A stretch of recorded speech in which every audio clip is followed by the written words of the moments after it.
तो लोकतंत्र हमारे लिए सिर्फ व्यवस्था नहीं है,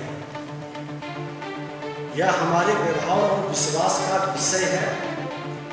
मन, वचन और कर्म से मैं लोकतंत्र और लोकतांत्रिक मूल्यों में अटल आस्था रखता हूँ।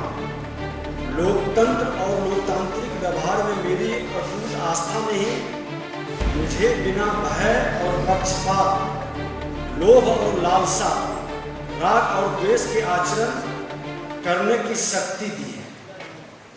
विगत दिनों में सत्ता को बचाए रखने के लिए जो कुछ भी हुआ, उस पर इस समय मेरा कुछ भी कहना उचित नहीं होगा, लेकिन इस क्रम में विधायिका की प्रतिष्ठा पर जो प्रश्न खड़े किए गए हैं, उस पर चुप रह जाना भी मेरे लिए अनुचित होगा। सुन लीजिए। अध्यक्ष संसदीय नियमों तथा परंपराओं का संरक्षक है। यह केवल पद नहीं है, बल्कि एक न्यास का अनुरक्षक भी है। इसलिए इस दायित्व के साथ जब तक मैं बंधा हूं, तब तक अपने व्यक्तिगत सम्मान से ऊपर लोकतांत्रिक न्यास की गरिमा को संरक्षित और सुरक्षित रखना मेरा कर्तव्य है। इसलिए जब विधानसभा के अध्यक्ष के रूप में मेरे विरुद्ध अविश्वास प्रस्ताव लाया गया, तो मैंने अपने ऊपर विश्वास की कमी के रूप में नहीं देखा, बल्कि आसन के प्रति अविश्वास के रूप में देखा। अविश्वास का प्रस्ताव का जो नोटिस सभा सचिवालय को दिया गया, उसमें नियम, प्रावधान और संसदीय शिष्टाचार की स्पष्ट रूप से अनदेखी की गई है। अतः आसन से बंधे होने के कारण संसदीय नियमों एवं प्रावधानों से असंगत नोटिस को अस्वीकृत करना मेरा स्वाभाविक जिम्मेवारी है। उसी जिम्मेवारी को निभाते हुए मैंने अविश्वास प्रस्ताव नियमानुकूल पूर्णतः नहीं प्रतीत होता है, हमने किया। नोटिस में कुछ दुर्भाग्यपूर्ण और निराधार आरोप भी लगाए गए हैं, जो नितांत व्यक्तिगत स्तर के हैं।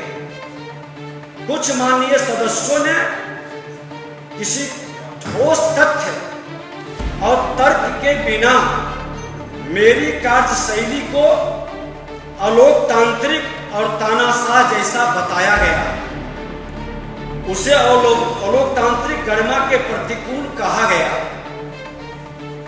इन तथ्यहीन आरोपों के बीच यदि मैं त्यागपत्र देता हूं, तो यह न केवल व्यक्तिगत निष्ठा और आत्मसम्मान के विरुद्ध होगा, बल्कि संसदीय परंपरा पर किए गए आक्षेप पर चुप रह जाने वाली बात भी होगी, जो आने वाले दिन के लिए दुर्भाग्यपूर्ण रहेगा।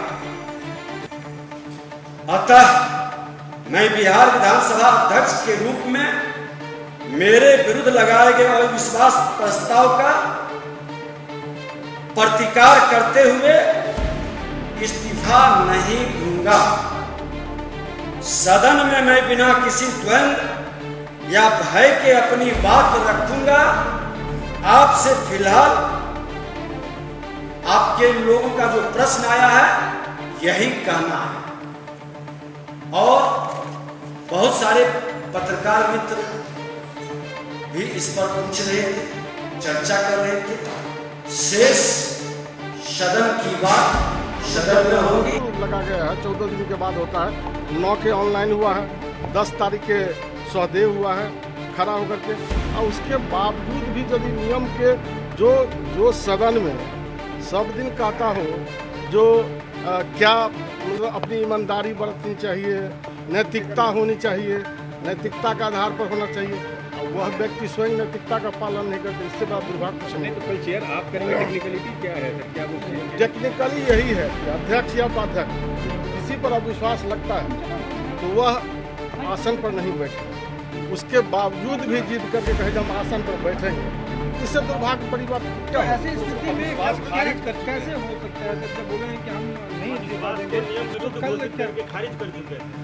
अब किसी को जिसके पास अंक है ये नहीं है, वो खारिज करने वाले कौन होते हैं? अब ये तो अंक का खेल होता है, सत्ता अंक का खेल होता है, और उसके बावजूद भी हर धर्मता। अब देखिए वही आदरणीय अटल जी थे, प्रधानमंत्री थे, उनको सभी जाति धर्मों के लोग, सभी दल के लोग सम्मान करने का काम करते थे। नीतीश कुमार जी उन्हीं के मंत्रिमंडल में थे। एक एक्सीडेंट किया रेलवे का, उन्होंने इस्तीफा देने का काम किया। ये तो नैतिकता बनता है, और नैतिकता के ताक पर रखकर इतने प्रतिष्ठित पद पर इस्तीफा नहीं देना, इससे बड़ा दुर्भाग्य कुछ नहीं है।